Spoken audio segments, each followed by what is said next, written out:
Break नंतर आपल्या सगळ्यांचं पुन्हा एकदा स्वागत। मराठी मनाने आपला कौल दिलेला आहे आणि एक ठाणं वगळता सगळीकडेच भाजपची जोरदार मुसंडी पाहायला मिळते।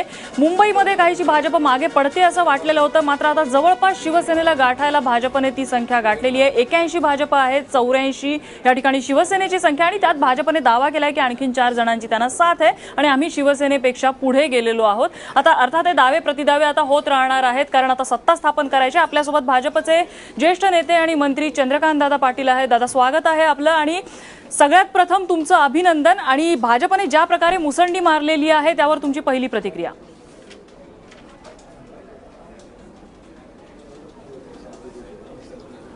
भाजपने मुसंडी मारणं हे अनपेक्षित नाहीच आहे, हे अपेक्षितच होतं।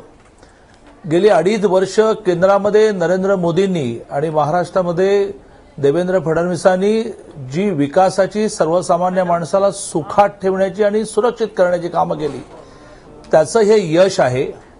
आणि मला असं वाटतं की सगळ्यांचे दावे फोल ठरले की नोटाबंदीचा परिणाम होणार आणि नोटाबंदीचा परिणाम तुम्हाला नगरपालिका निवडणुकीत जाणवला नाही, कारण शहरी भागात होतात। तुम्ही आता ग्रामीण भागात झेडपीला जाणवेल तर झेडपीत असा रांगेने सगळ्या झेडपी लागत आहेत। पश्चिम महाराष्ट्रामध्ये तर सांगली जिल्ह्यासारख्या जिल्ह्यामध्ये 25 ब्रँडेड कमळ चिन्हाचे सदस्य निवडून आले आहेत। 25, 30 लागतात। 4 सदाभाऊ खोतांच्या आघाडीचे मिळाले, 29 झालंच आता पूर्ण। आणि त्यामुळे मोदींनी जे काम केलं, महाराष्ट्रामध्ये देवेंद्र फडणवीस नेतृत्वाखाली आम्ही जे काम केलं, त्याचं हे यश आहे आणि हे बिलकुल अनपेक्षित नाही। बाकीचेच मनातले मांडे खात होते की हे अपयशी होणार आहे। ठीक आहे, बरोबर। अर्थात की हे मोदी आणि फडणवीसांचं यश मानता येईल आणि या दोघांचे चेहरे घेऊन आपण राज्यभरात फिरत होतात। पण आम्हा सगळ्यांना आता पहिला प्रश्न आहे दादा, तो म्हणजे मुंबईत महापौर कोणाचं होणार? आपण मंत्रिमंडळातले क्रमांक 2चे मंत्री आहात, त्याच्यामुळे आपल्याला नक्कीच माहिती असणार की हे पुढे जर गणित झाली तर ती कशी होणार। मुंबईत महापौर कोणाचा होणार? आपल्याकडे 81 आहेत, शिलारांचं म्हणणं आहे की अजून 4 येत आहेत, 85 झाले, सेनेकडे 84 आहेत। कसं करायचं?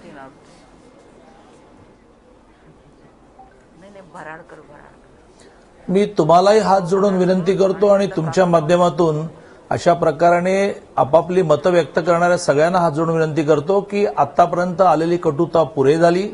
यापुढे जे होईल ते समन्वयाने आणि न्यायाने व्हायला पाहिजे आणि त्यामुळे समन्वय आणि न्याय असे दोन्ही शब्द एकत्र आले की काहीच राहत नाही शिल्लक। याचा अर्थ तुम्ही आणि शिवसेना एकत्र होणार का, समन्वय होणार का, असा करायचा का? कटुता गेली, साखर आली। नाही, असं आहे की हे सांगायला मी लागतच नाही। कोणी लहान मुलगा सुद्धा सांगेल की भारतीय जनता पार्टीच्या 82 बरोबर आलेले 4 झाले ते 86, शिवसेनेचे 84, त्यांच्यावर पण काही जण येतील तर त्यांचे पुन्हा 87, 88। अशा परिस्थितीमध्ये या दोघांना एकत्र येण्याशिवाय पर्याय काय काँग्रेसला बरोबर घेणार? कारण काँग्रेसशिवाय मग बाकी काही उरतच नाहीये। त्यामुळे ना शिवसेना काँग्रेसला बरोबर घेऊन सरकार करू शकत, ना भाजप शिवसेनेला काँग्रेसला बरोबर घेऊन सरकार करू शकत। आणि त्यामुळे काहीतरी अनसायंटिफिक करण्यापेक्षा जे सायंटिफिक आहे तेच केलं पाहिजे आणि दोघांनी एकत्र आलं पाहिजे। आता त्याचा जो सत्ता वाटपाचा जो फॉर्म्युला आहे तो माननीय देवेंद्रजींनी आणि माननीय उद्धवजींनी ठरवावा। दोघेही खूप चांगले मित्र आहेत। निवडणुकांमध्ये एकमेकावर बोलणं वेगळं, परंतु दोघेही चांगले मित्र आहेत, दोघांचं चांगलं ट्युनिंग आहे, म्हणजे चंद्रकांत ठरवतील। म्हणजे दादा, आपली भूमिका ही आम्ही अधिकृत मानतो। आपण स्पष्ट म्हणतात की भाजप आणि शिवसेना मुंबई महापालिकेत एकत्र येणार।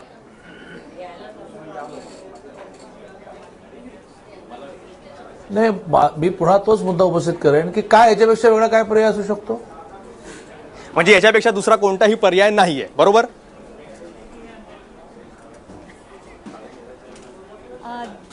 याच्यापेक्षा दुसरा कुठलाही पर्याय असू शकत नाही।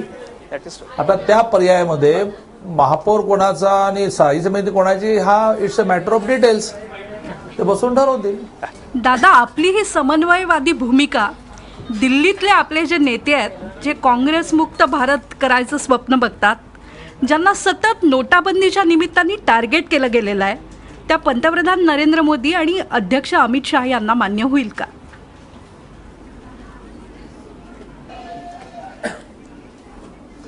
हे दोघेही किती मनाने मोठे आहेत याचा कोणाला अंदाजच येणार नाही। अशा क्षुल्लक गोष्टींसाठी देशाचं, राज्याचं नुकसान करणं याचा विचार ते स्वप्नात पण नाही करू शकत।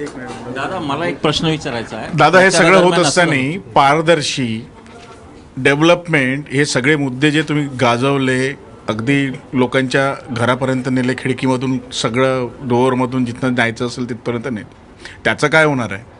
हा जो अलायन्स होणार आहे तो कंडिशनल असेल की अनकंडिशनल असेल? काही तर अटी ठरतील.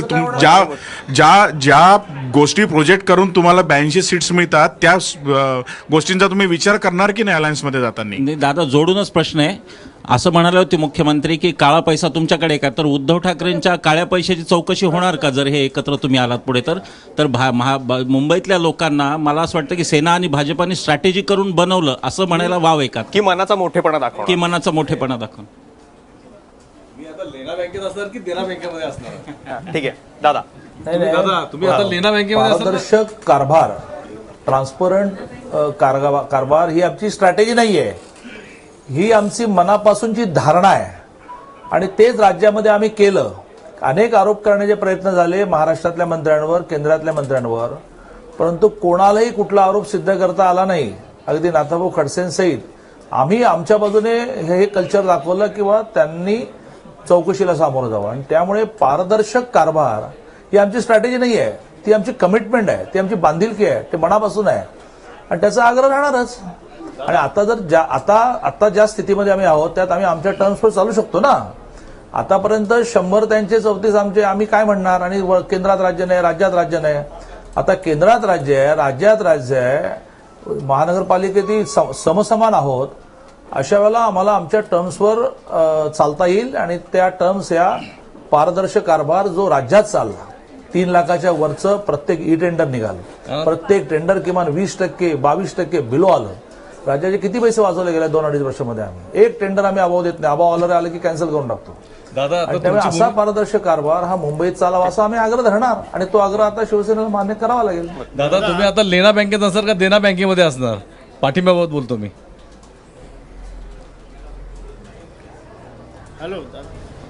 पाठिंब्याबाबत लेना की देना हे खरं म्हणजे माननीय मुख्यमंत्री महोदय आणि उद्धवजी बसून ठरवतील. आणि हे पुन्हा एकदा स्ट्रॅटेजिक उत्तर नाही आहे, तर ही फॅक्ट आहे ना. शेवटी कसं आहे की मुंबई महानगरपालिका हा आयसोलेशनमध्ये चालणारा विषय नाही आहे.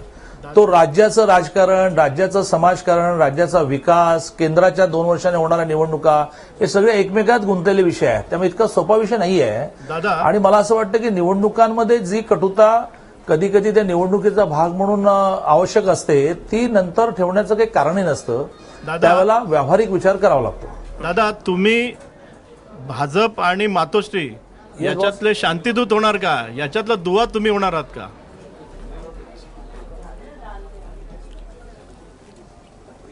नाही, मला जे काम दिलं जातं ते मी करतो. मला जर जसं विधानसभा निवडणुकीनंतर माननीय अमितभाईंनी ते काम दिलं आणि मी ते अतिशय यशस्वीपणे केलं, आताही मला जर ते काम दिलं तर मी नक्की करेन. मला आवडेल ते काम. पण दादा निवडणुकी दोन्ही पक्ष आता समसमान पातळीवर आहेत, तर सत्तेचं वाटप कसं होणार? महापौर पदासाठी तुमची भूमिका काय राहणार आहे भाजपाची? आणि मुख्यतः म्हणजे याला कॉमन मिनिमम प्रोग्राम बनवून ही महापालिका चालवण्याचा तुमचा काय आग्रह असणार आहे का? विशेषतः ट्रान्सपरन्सी आणि गैरव्यवहार आणि तिथली कार्यपद्धती या 3 संदर्भात तुम्ही जे आक्षेप घेतलेत, तर त्या संदर्भात एकमत झाल्याशिवाय ही इथे महापालिकेत एकत्र येणं शक्य होईल का?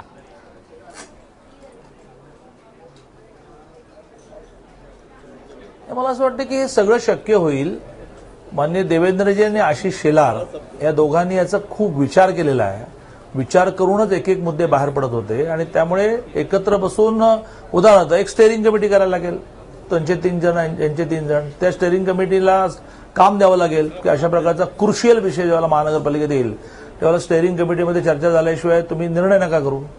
असे खूप विषय जे राज्य म्हणून आपण आग्रहाचे धरले ते विषय आपल्याला मुंबई महानगरपालिकेत आणता येईल. मला असं वाटतं की अतिशय उत्तम होईल.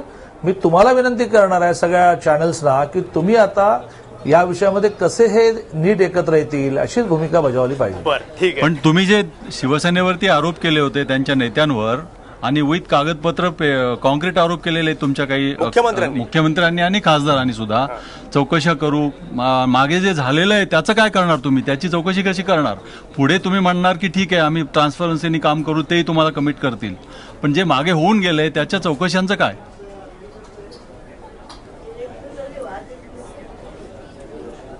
आणि असं आहे की जे जे आम्ही म्हटलंय जसं आम्ही सत्तेत येण्यापूर्वी राष्ट्रवादी काँग्रेस आणि काँग्रेसच्या बाबतीत म्हटलं, आम्ही त्या प्रकारच्या सगळ्या इन्क्वायऱ्या लावल्या, काही शेवटाला गेल्या, काही शेवटाला जात आहेत. आणि त्यामुळे अशा प्रकारच्या चौकशांमध्ये उद्या भारतीय जनता पार्टीचा एखादा असला, त्याचे कागदपत्र कोणी सबमिट केले तर आम्ही चौकशी करणारच. आणि त्यामुळे या विषयामध्ये त्या वेळेला जी कार्यपद्धती ठरलेली असते त्याप्रमाणे होईल. मुंबई पलीकडे महाराष्ट्रात जे भाजपला प्रचंड यश मिळालं आहे ते मुख्यतः दलबदलूंमुळे मिळालं आहे अशा पद्धतीची एक टीका होतीये. तर या सगळ्या यशाकडे जो महाराष्ट्र काँग्रेसचा बालेकिल्ला म्हणून समजला जायचा देशात, तिथे आता भाजप इतक्या वेगाने पुढे आलाय, तर या सगळ्याकडे तुम्ही कसं बघता? आणि इथं सुद्धा भाजप मुंबई बाहेर शिवसेनेची मदत घ्यावी, दुसरा पर्याय नाही, या मताचे आपण आहात का?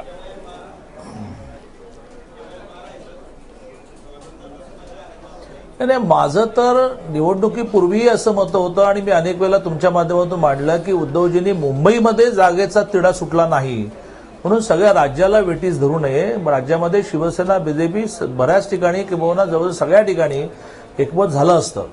आणि त्यामुळे आता तर माझं म्हणणं आहे की अरे वा तुम्ही मुंबईमध्ये एकत्र येणार आणि मग महाराष्ट्रामध्ये काय करणार? तुम्ही महाराष्ट्रामध्ये तुम्ही तुमच्या कार्यकर्त्यांनी सूचना दिली पाहिजे की एकत्र या. तर एक जिल्हा परिषद राहत नाही, सगळ्या बीजेपी शिवसेना होत, तिथे आम्ही जास्त आहोत, तिथे आमचा अध्यक्ष होईल, ते जास्त आहे त्यांचा अध्यक्ष होईल.